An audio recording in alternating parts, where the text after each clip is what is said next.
बिस्मिल्लाहिर्रहमानिर्रहीम। अस्सलाम वालेकुम नाज़रीन, आप यूट्यूब चैनल देख रहे हैं। मैं इमरान खान हूँ। बैनुल-अक़वामी सतह पे कुछ अच्छी खबरें भी हैं हमारे पास, वो मैं आपके साथ शेयर करता हूँ। लेकिन सबसे पहले पाकिस्तान के अंदर की सूरत हाल। कल इमरान खान साहब की बहनों की मुलाकात का दिन था। अब तो कई महीने गुजर गए कि इमरान खान साहब की मुलाकात उनकी फैमिली से नहीं करवाई जा रही, और कम से कम कोशिश की जा रही है कि उन लोगों से तो बिल्कुल ना मिलवाया जाए जो लोग बाहर आकर सच बोल देते हैं, या जो लोग बाहर आकर बता देते हैं कि इमरान खान ने जेल के अंदर क्या कहा। देखिए, कई लोग ऐसा है कि सामने आकर नहीं बोल पाते, लेकिन वो कम से कम टेलीफोन करके मीडिया के लोगों को, इमरान खान के सोशल मीडिया को या उनकी फैमिली को वो हकायक उन्हें बता देते हैं। तो उन लोगों पर भी मुकम्मल तौर पे पाबंदी लगा दी गई है। बल्कि अब इमरान खान साहब की मुलाकातें होती ही नहीं हैं। इमरान खान की बहनें गई थी मुलाकात करने के लिए, एक मरतबा फिर उनकी मुलाकात इमरान खान साहब से नहीं करवाई गई। अब ये आसिम मुनीर साहब का फैसला है। इसके अंदर कोई मुझे कहेगा ना, अदालत है, सुप्रिटेंडेंट है, नवाज शरीफ है, शहबाज शरीफ है, ये सारे कुछ नहीं बेचते। इनका ये फैसला नहीं है, ना इनके पास इतना इख्तियार है, ना इनके पास इतनी ताकत है। ये पाकिस्तान के फील्ड मार्शल आसिम मुनीर का फैसला है, और वो इमरान खान साहब से किसी सूरत भी मुलाकात नहीं होने दे रहे, किसी की भी। इमरान खान साहब ने खुद कहा था कि अगर मुझे कुछ हो गया जेल में, या मेरी अहलिया को कुछ हो गया जेल में, तो बदला आसिम मुनीर से लेना, यानी आपने उनसे उनको पूछना, वो जिम्मेदार होंगे। ये इमरान खान साहब एक मरतबा नहीं, कई मरतबा कह चुके हैं। तो एक मायूसी भी है पाकिस्तान तरीके इंसाफ में कि ये क्या हो रहा है, लोग क्यों नहीं निकलते। इमरान खान साहब की बहनों ने बुलाया सबको, लेकिन लोग पहुंचे नहीं, बहुत थोड़े लोग पहुंचे। मैं आपको बता दूं कि आम पब्लिक को उन्होंने ये दावत नहीं दी थी। उन्होंने ये इमरान खान की पार्टी के अहदेदारों को और पार्लियामेंटेरियंस को दावत दी थी, जिनकी अक्सरियत वहाँ पे नहीं पहुँची, जिसकी वजह से कुछ मायूसी भी थी इमरान खान साहब की बहनों में। उन्होंने बल्कि वकला के मामले में काफ़ी सख्त रद्दमल दिया। उन्होंने कहा ये वकला और सारी जो बार एसोसिएशंस हैं, ये बैठ कर क्या कर रही हैं, ये सहूलतकारी कर रहे हैं। याद रखें, ये अवाम नहीं भूलेगी। जो जो इन चोरों का, इन गद्दारों का, इन जालमों का साथ दे रहा है, अवाम उन्हें नहीं भूलेगी। और वो कहना बेचारी चाहती हैं बहुत कुछ इमरान खान की बहनें, लेकिन पॉलिटिकली आपको पता है कि उनके ऊपर एकदम इल्ज़ामात की बौछार हो जाती है, और वो नहीं चाहती कि इमरान खान साहब की पार्टी के अंदर मज़ीद डिवाइड पैदा हो, या पाकिस्तानी अवाम इमरान खान साहब की पार्टी के ऊपर ज़्यादा तनकीद करें। लेकिन हकीकत यही है कि पार्टी को जिस तरह खड़े होना चाहिए था, वो उस तरह खड़े नहीं हुए। और उसके पीछे एक रीज़न ये है कि पॉलिटिकल पार्टियों से लड़ने के लिए ट्रेंड होती हैं। कोई ट्रेंड फौज के साथ लड़ने के लिए उनकी तैयारी नहीं होती। तो यहाँ पे तो पाकिस्तान की मिलिट्री एस्टेब्लिशमेंट ने अपना सारा कुछ ही दाव पे लगा लिया। आज से पहले इतना खुलकर कभी पाकिस्तान की मिलिट्री एस्टेब्लिशमेंट अपनी बंदूक के साथ मैदान में नहीं आई, जितना खुलकर इस मरतबा वो मैदान में आए। हमने DGI SPR को सुना, उन्होंने क्या कुछ नहीं कह दिया। इमरान खान को ज़हनी मरीज तक कह दिया, टोला कह दिया, इंतशारी कह दिया, पता नहीं क्या कुछ वो कहते रहे। लेकिन पब्लिक ने उनकी बात एक कान से सुनी और दूसरे कान से निकाल दी, बल्कि पब्लिक ने सुनी नहीं। आप सोशल मीडिया पे उठा के देखें ना, ISPR को जितना पहले सुना जाता था, अब अगर आप उनके व्यूज़ देखें तो ना होने के बराबर हैं उसके मुकाबले में जो पहले उनके व्यूज़ होते थे। ये लड़ाई जो है ना, ये इक़्तिदार की लड़ाई नहीं है, ये उसूल की लड़ाई होनी चाहिए। आज पाकिस्तान तरीके इंसाफ का मार खाने का टाइम है, तो उन्हें मार भी खानी चाहिए, और डट कर मार खानी चाहिए, इज्जत के साथ सर उठाकर मार खानी चाहिए। एक वक्त आएगा जब वो इस बात पे फख्र करेंगे कि उन्होंने मुकाबला किया था, और जो लोग आज मुकाबला नहीं करेंगे वो मायूस होंगे कि हमने उस वक्त मुकाबला क्यों नहीं किया था। थोड़ी सी हम अगर गिरफ्तारी कर लेते या थोड़ी सी मार खा लेते तो कोई फ़र्क तो नहीं पड़ना था, हमारा कद बड़ा हो जाता, हम भी इसमें हिस्सा डाल लेते। एक वक्त आएगा, मैं आपको आज बता रहा हूँ, ये वक्त आएगा, कई लोग झूठी कहानियां भी उस वक्त सुनाया करेंगे।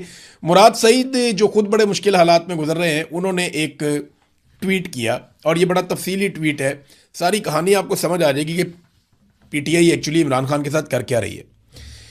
उन्होंने कहा जी, कैद तन्हाई में डालने से पहले वकला, अरकान असम्बली और पार्टी क़यादत के लिए अहकामात थे, ये इमरान खान साहब की जानिब से, कि अदालतों के बाहर धरना दें जब तक इंसाफ नहीं मिलता।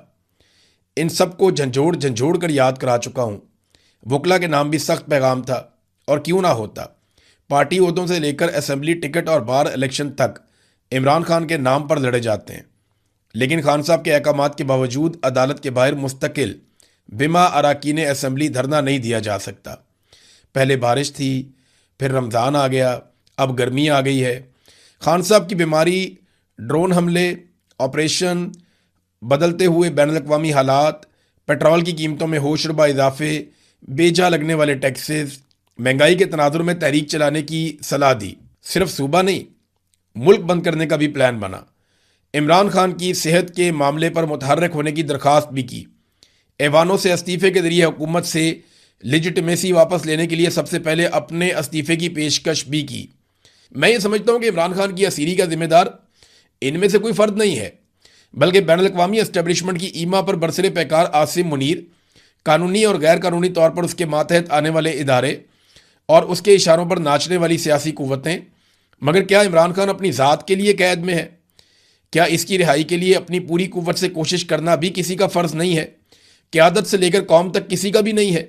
अच्छा, ये बार बार मुराद सईद एक्चुअली बता रहे हैं कि जो कुछ उन्होंने पाकिस्तान तहरीक इंसाफ के साथ बात की, जो चीज़ें तय हुई, उनमें से कुछ भी नहीं हुआ।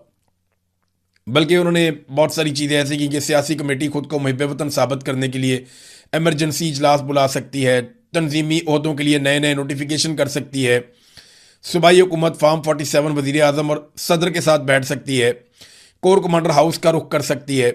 लेकिन जब इमरान खान साहब का सवाल होता है तो सियासी कमेटी का जवाब होता है कि तहरीक तहफ़्फ़ुज़ आईन पाकिस्तान इसका जवाब देगी। फिर उनका जवाब होता है पीटीआई की आदत, क़यादत कहती है फैमिली जवाब देगी, और फिर वज़ीर आला पे बात आ जाती है। तो ये सलीमुल्लाह कलीमुल्लाह कलीमुल्लाह सलीमुल्लाह ही चल रहा है, ये मुराद सईद ने कहा। तो जब सारे फैसले अपने तौर पर किए जा सकते हैं तो तहरीक का फैसला क्यों नहीं किया जा सकता?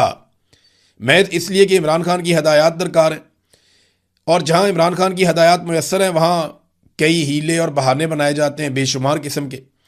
मान लेते हैं कि मंजिल एक है लेकिन तरीक़ाकार मुख्तलिफ है, तो एक दिन के नोटिस पर आप सब एक छत के नीचे बैठ जाएं, आए सारे बैठें, लाइव इजलास करें, उन्होंने ये कहा, और सारे मिलकर जो है वो फार्मूला डिस्कस करें और देखें कौम खुद एस्टेब्लिशमेंट के साथ इनका भी एहतसाब कर लेगी जो लोग दो नंबरी करेंगे। तो अब मुराद सईद ने ना बड़े गिले शिकवे किए हैं, बहुत सारी ऐसी चीज़ें की हैं। 4 साल हो गए इमरान खान के साथ, ये हो गया। तो यहाँ तक मुराद सईद ने कहा कि जब मैंने बातचीत की, मैंने आवाज़ उठाई तो ये कहा गया कि मुराद सईद तो पागल हो गया है। फिर मुझे सूबाई हुकूमत ने और वफाकी हुकूमत ने पैगाम दिया कि जनाब आप इर्रिवर्सिबल नुकसान पहुँचा रहे हैं तहरीक को। तो मुराद सईद ने कहा कि मैं इतना कहूँगा कि अल्लाह आपको मज़ीद आसानियाँ दे, लेकिन हमारे मकसद हमारी जद्दोजहद और हमारी ज़िंदगियों की कीमत पर नहीं, बिल्कुल भी नहीं। कोई फ़ैसला कीजिए, ये मुराद सईद ने अपील की अपनी पार्टी से। देखिए, मैं आपको सच बात तो ये है कि पाकिस्तान तहरीक इंसाफ में ज़्यादातर लोग समझते हैं लड़ाई लड़ने के काबिल ही नहीं है। यानी ये इतनी खौफनाक लड़ाई है, पॉलिटिकल पार्टियों से लड़ाई हो सकती है लेकिन फ़ौज के साथ कौन लड़े?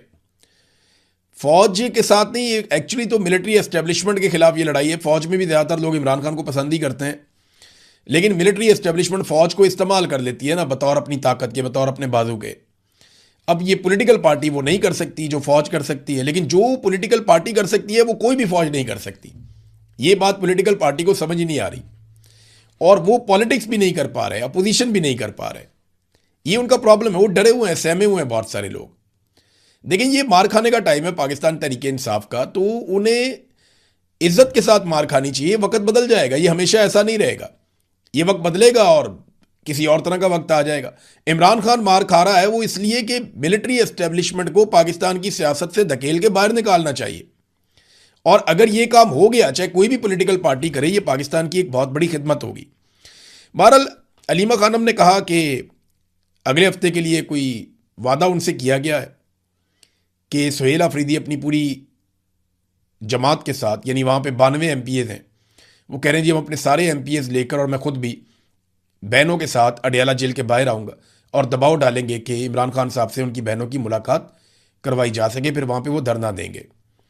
पंजाब वाले MPs भी अगर आ जाए, देखिए अगर पार्लियामेंटेरियंस वहाँ पे आते हैं और दबाव डालते हैं, शदीद तरीन बैनुल-अक़वामी खबर बनती है, वो वहाँ बैठ जाते हैं, चाहे उन पर तशद्दुद हो, उनको गिरफ्तार किया जाए, इतनी बड़ी तादाद में जब वो वहाँ पे होंगे तो आलमी सतह की खबर बनेगी और प्रेशर बढ़ेगा पाकिस्तान की मिलिट्री एस्टेब्लिशमेंट पे कि कोई मुलाकात करवाई जाए। और फिर मुमकिन है कि उस दिन ना हो तो उसके बाद मुलाकात हो जाए, तो ये बड़ा प्रेशर बन सकता है। नाज़रीन, पाकिस्तान से एक खबर और है, लेकिन उस खबर से पहले मैं आपको ये बता दूं कि ये जो सूबाई हुकूमत बनी है ना, सुहेल अफरीदी इनकी कैबिनेट, ये मुराद सईद साहब की मर्जी से बनी है। यानी मुराद सईद के अपने लोग हैं, ये उनके बहुत ताल्लुक वाले लोग हैं। लेकिन मुराद सईद ने अब इन्हीं से गिला शिकवा किया। इसका मतलब ये है कि अब ये उस रस्ते पर कम से कम नहीं है जिस रस्ते पर मुराद सईद है। ये बज़ाहिर दिखाई दे रहा है मुराद सईद के गिले और शिकवे से। बहरहाल कोर कमांडर कॉन्फ्रेंस हुई पाकिस्तान में, और ये बड़ी इंपॉर्टेंट होती है, जब भी होती है इसमें से खबर निकलती है कि अब किस तरफ को मामला जा रहे हैं। तो कोर कमांडर कॉन्फ्रेंस का जो एलामिया आया ISPR की जानिब से, मैंने उसको 2 मरतबा पढ़ा और मुझे काफ़ी दुख हुआ कि उसमें भारत ने जो पाकिस्तान का पानी रोका है उसका तस्करा नहीं है। देखिए, ये उन्हें बताया जाना चाहिए और ये बात जो है वो एलामिया में भी होनी चाहिए थी और भारत को वाज़ेह पैगाम कोर कमांडर कॉन्फ्रेंस में से जाना चाहिए था। अक्सर पाकिस्तानियों को पैगाम दे दिया जाता है, अफ़गानियों को पैगाम दे दिया जाता है, भारतीयों को भी मार्का हक के बारे में पैगाम दिया गया, लेकिन जो बड़ा मसला है वो ये है कि भारत ने पाकिस्तान का पानी रोका हुआ अपने डैम भर रहा है और ये पाकिस्तान के हिस्से का पानी है, ये भारत का नहीं है। तो कोर कमांडर कॉन्फ्रेंस के एलामिये के अंदर भारत की जानिब से पानी रोके जाने की ना सिर्फ मजम्मत होनी चाहिए थी, बल्कि फिलफौर पानी खोलने का मुतालबा होना चाहिए था और इस पर पाकिस्तान की हुकूमत को एक बड़ा सख्त मौक़िफ़ लेना चाहिए। अब आ जाए नाज़रीन बैनुल-अक़वामी खबरों की तरफ। तो वहाँ पे पहले तो अमेरिका ने किया था ऑपरेशन एपिक फ्यूरी। अब उसके बारे में वो नाकाम हो गया ऑपरेशन। कामयाब होता तो पूरी दुनिया मान लेती। अमेरिकन मीडिया खुद मानता है, अमेरिकन खुद मानते हैं कि एपिक फ्यूरी एक नाकामी है और ईरान को उसके अंदर कामयाबी मिली है। ईरान ने साबित किया है कि वो मजबूत मुल्क है और इतने आराम से उस पर कब्जा नहीं किया जा सकता। अमेरिका अपना कोई भी हदफ हासिल नहीं कर सका। बिलाखिर जो अमरीकी वज़ीर ख़ारजा हैं मार्को रूबियो, उन्होंने स्टेटमेंट देते हुए इस बात का एतराफ़ किया कि ऑपरेशन एपिक फ्यूरी ख़त्म हो चुका है। और अब उसके बाद एक और ख़बर आई है, लेकिन उससे पहले मैं आपको मार्को रूबियो का स्टेटमेंट एक बता दूं। उन्होंने कहा जी, आबना हुर्मुज़ ईरान की मलकियत नहीं है, ईरान को इसे बंद करने, बहरी जहाज़ तबाह करने और बारूदी सुरंगें बिछाने का कोई हक हासिल नहीं है। इस मसले को हल ना किया तो ये मामूल बन जाएगा। हम किसी सूरत ये तस्लीम नहीं कर सकते कि आबना हुर्मुज़ से गुजरने के लिए ईरानियों को टैक्स देना होगा। अगर ऐसा हुआ तो पूरी दुनिया में ये रवाज पड़ जाएगा। अक़वाम मुत्तहिदा समेत पूरी दुनिया को इसका बंदोबस्त करने के लिए हमारा साथ देना चाहिए। देखिए, मार्को रूबियो बात गलत नहीं कर रहे।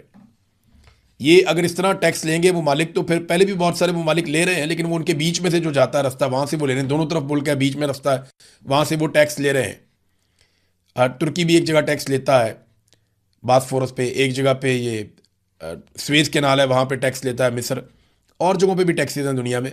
लेकिन बहुत सारी जगह जो हैं वो टैक्सेस के बगैर हैं। आबना हुर्मुज़ भी उन जगहों में से एक जगह थी, एक तरफ ओमान है, एक तरफ ईरान है, तो बीच में से यहाँ से जहाज़ गुजरते थे फ्रीली, कोई टैक्स नहीं था। मार्को रूबियो कहते हैं ये कैसे हो सकता है, वो वहाँ टैक्स लगा रहे हैं, फिर तो पूरी दुनिया ये सिलसिला शुरू कर देगी, ईरान का कोई हक नहीं यहाँ पे जहाज़ों को तबाह करे। तो उसूली तौर पर आप देखें तो ये बात एक तरह से ठीक है, लेकिन क्या अमेरिका को ये हक है कि वो जिस मर्जी मुल्क के ऊपर अटैक कर दे? बड़ा सवाल ये है कि ईरान ने ये काम क्यों किया। इससे पहले तो ईरान ने ये कभी नहीं किया था। ईरान ने यह काम पहली मरतबा किया और तब किया जब ईरान की सरजमीन के ऊपर अमेरिका ने शदीद बमबारी की। इससे पहले अमेरिका इराक के ऊपर बदतरीन बमबारी कर चुका है। शाम के हालात आपके सामने, वहाँ पे बहुत खौफनाक अटैक हो चुका है और इसराइल के साथ मिलकर अमेरिका ये अटैक करता है। तो लीबिया के अंदर जो कुछ हुआ वो भी आपके सामने है, जो इस वक्त सूडान में हो रहा है वो आपके सामने है, जो गाज़ा में हो रहा है वो आपके सामने है, जो अमेरिका ने वियतनाम में किया वो भी आपके सामने है, जो अफगानिस्तान में अमेरिका ने किया वो भी आपके सामने है। तो अब ईरान के ऊपर भी अमेरिका ने ऐसे ही अटैक कर दिया। तो अगर ईरान को यह हक नहीं है कि वो अपने करीब से गुजरने वाले पानी को कंट्रोल करे, तो अमेरिका को यह हक कैसे मिल जाता है कि वो दुनिया के दूसरे कोने से उठकर आए और आकर किसी भी मुल्क को, उसके निज़ाम को कंट्रोल करे? सवाल तो ये भी पैदा होता है ना। मार्को रूबियो की बात में अगर लॉजिक है तो फिर मार्को रूबियो को इस बात का भी दुनिया को जवाब देना पड़ेगा। अब आ जाए नाज़रीन इस बात पे कि डोनाल्ड ट्रंप का ये जो मैंने आपको अभी कहा कि जो प्रोजेक्ट फ्रीडम है वो नाकाम हो गया, वो कैसे हुआ? 24 घंटे में डोनाल्ड ट्रंप को पता चल गया कि इससे वो अपने मकासद हासिल नहीं कर पाएंगे और ईरानी जो है उनमें अभी भी कैपेसिटी है, वो यहाँ से जहाज़ों को नहीं गुजरने देंगे। डोनाल्ड ट्रंप का अंदाज़ा ये था या उन्हें ये बताया गया था कि हम दुनिया भर के बहरी जहाज़ों को एक साथ कायल करेंगे और हम अमेरिकन उनके साथ जुड़ेंगे, अपने जंगी जहाज़ों को भी लेंगे, अपनी फ़ौजी ताकत को भी आसमान में रखेंगे, हमारे बहुत सारे हेलीकॉप्टर्स और बहुत सारे जहाज़ हवा में मौजूद रहेंगे और बड़ी तेज़ी से हम मूव कराएंगे। सारी दुनिया जब हमारे साथ चलेगी तो ईरान के ऊपर प्रेशर आएगा और हम ये अनाउंस कर देंगे हमने आबना हुर्मुज़ को खोल दिया और ईरान दुनिया भर के बहरी जहाज़ों पे अटैक नहीं कर पाएगा। ये उनके दिमाग में था, लेकिन अमेरिका के ऊपर तजारती बहरी जहाज़ों के हमले ने एतबार ही नहीं किया। यानी अमेरिका अपनी क्रेडिबिलिटी खो चुका है और इस वक्त ईरान की ज़बान के ऊपर ज़्यादा एतबार करती है दुनिया, क्योंकि ईरान ने करके दिखाया। डोनाल्ड ट्रंप बार बार अपनी बात से मुकर जाते हैं। अगर वहां पे जहाज तबाह हो जाएं, लोग मर जाएं, तो डोनाल्ड ट्रंप ने तो कल को हाथ झाड़ के कह देना है कि जनाब ये मिस हो गया था तो अब हम दोबारा ठीक कर लेंगे और अब ईरान के साथ फिर बातचीत हो रही है, तो इनके जहाज कैसे वापस आएंगे या जिंदगियां कैसे वापस आएंगी। तो लोगों ने अमेरिका पे एतबार नहीं किया, ईरान की धमकी को उन्होंने सीरियस लिया और उन्होंने कहा नहीं ये वाकई मारेगा। और अभी ये इतला आई है, ये बरतानिया का एक सिस्टम है UKMTO, इन्होंने रिपोर्ट किया है कि एक बहरी जहाज के ऊपर अटैक हुआ, नामालूम हथियार से जहाज को निशाना बनाया गया। ये नहीं बताया कि किसने निशाना बनाया, कुछ लोग जख्मी हुए, ये भी इतला मिली है एक बहरी जहाज पे, लेकिन ये किसने बनाया कैसे हुआ इसके बारे में नहीं पता। बहरहाल अमेरिका का जो अंदाजा था एकदम बहुत बड़ा, वो जहाज़ों का रिवर देके गुजर जाएंगे आपने हुर्मुज़ में से और ईरान बेबस हो जाएगा, पूरी दुनिया के जहाज़ होंगे, वो अमेरिका कामयाब नहीं हुआ और 24 घंटे के बाद नाकामी उनका मुंह चढ़ा रही थी और आपने हुर्मुज़ जहाज़ों से खाली था। डोनाल्ड ट्रंप ने अपनी शर्मिंदगी मिटाने के लिए एक मरतबा फिर पाकिस्तान का कार्ड इस्तेमाल कर दिया। जब भी डोनाल्ड ट्रंप से कुछ गलत हो जाता ना, वो कहता जी मुझे शहबाज शरीफ ने कहा, मुझे फील्ड मार्शल ने कहा, मुझे पाकिस्तान ने कहा, तो अब मैं ये करने जा रहा हूँ। वो हर कमज़ोर चीज़ हमारे खाते में डाल देता है। ट्रंप ने कहा कि प्रोजेक्ट फ्रीडम को थोड़ी देर के लिए रोक दिया जाएगा ताकि यह देखा जाए कि आया ईरान के साथ किसी मुआहदे को हतमी शक्ल दी जा सकती है और उस पर दस्तखत किए जा सकते हैं। पाकिस्तान और दीगर ममालिक की दरखास्त ईरान के खिलाफ मुहिम के दौरान हमें हासिल होने वाली ज़बरदस्त अस्करी कामयाबी और इस हकीकत के पेश नज़र कि ईरान के नुमाइंदों के साथ एक मुकम्मल और हतमी मुआहदे की जानिब बड़ी पेशरफ्त हुई है। वो कह रहे जी हमारा तो ईरान के साथ बड़ी ज़बरदस्त पेशरफ्त हो रही है। तो हमने बामी तौर पर इतफाक़ किया कि अगरचे नाकाबंदी नाफज रहेगी, जो पहले लगी हुई है नाकाबंदी वो हम जारी रखेंगे, ताहम प्रोजेक्ट फ्रीडम ये 24 घंटे के अंदर अंदर डोनाल्ड ट्रंप ने कह दिया आपने हुर्मुज़ से जहाज़ों की नकलो हरकत को मुख्तसर मुद्दत के लिए रोक दिया जाए ताकि यह देखा जा सके कि आया इस मुआहदे को हतमी शक्ल देकर दस्तखत किए जा सकते हैं या नहीं। ये ट्रंप ने कहा जनाब कि हम इस ऑपरेशन को भी रोक रहे हैं। पहले ऑपरेशन एपिक फ्यूरी नाकाम हो गया, ख़त्म हो गया, अब प्रोजेक्ट फ्रीडम जो है वो भी नाकाम हो गया और डोनाल्ड ट्रंप ने उसे ख़त्म कर दिया, उसका ऐलान कर दिया।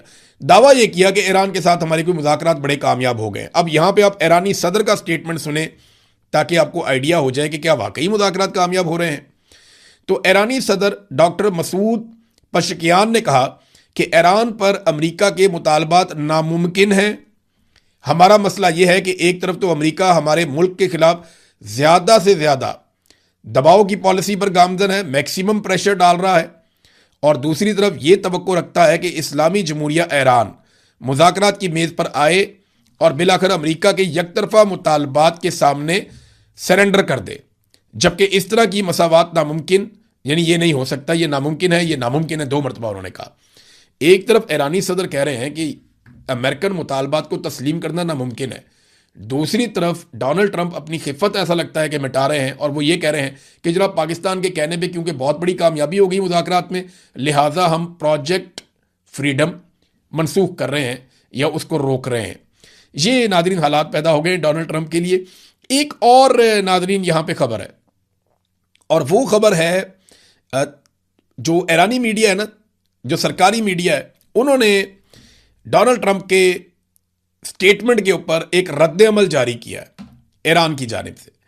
उन्होंने कहा जी कि आबना हुर्मुज़ से निमटने में अमेरिका की नाकामियों के बाद डोनाल्ड ट्रंप ने नाम नेहाद प्रोजेक्ट फ्रीडम को मुअत्तल करने का ऐलान कर दिया है, जिसे उन्होंने बज़ाहिर इसलिए शुरू किया था कि जहाज़ आबना हुर्मुज़ से गुजर सकें। अपने मंसूबे की नाकामी को किसी ना किसी तरह छुपाने की कोशिश में ट्रंप ने अपने मामूल के झूठे दावों को जोड़कर लिखा है पाकिस्तान और दीगर ममालिक की दरखास्त पर और ईरान के खिलाफ हमारी कार्रवाइयों में हासिल होने वाली नुमायां अस्करी कामयाबी। आगे ना डोनाल्ड ट्रंप का स्टेटमेंट उन्होंने पूरा का पूरा कॉपी कर दिया है। तो वो ये कह रहे हैं कि डोनाल्ड ट्रंप ने झूठ बोला, ऐसा कुछ नहीं हुआ, कोई ऐसी डेवलपमेंट नहीं हुई जिसकी बुनियाद के ऊपर डोनाल्ड ट्रंप इतना बड़ा दावा कर सके। नाज़रीन, ईरान ने खबरदार किया है कि आपने हुर्मुज़ से गुजरने का जो वाहिद महफूज रास्ता है वो वही है, वही कॉरिडोर है जो ईरान ने मुकर्रर किया, वहीं से सारे जहाज़ों को गुजरना होगा। किसी और रास्ते से जहाज़ जाएंगे तो वो ख़तरे में होंगे और ईरानी नेवी जो है वो सख्त कार्रवाई भी करेगी। वैसे भी वहाँ पे बहुत सारी जगहों पे बारूदी सुरंगें हैं पानी के अंदर, और इतनी बारूदी सुरंगें हैं कि उनसे जहाज़ तबाह हो सकते हैं। लिहाजा जहाज़ों को उसी रास्ते पे आना होगा जो रास्ता ईरान जहाज़ों को बता रहा है। ये भी तो एक पंगा है ना, पानी में बेशुमार बारूदी सुरंगें उन्होंने बिछा दी हैं। अब वहाँ कोई भी जहाज़ अचानक टकरा जाए और वो फट जाए तो उससे जहाज़ को नुकसान हो जाएगा।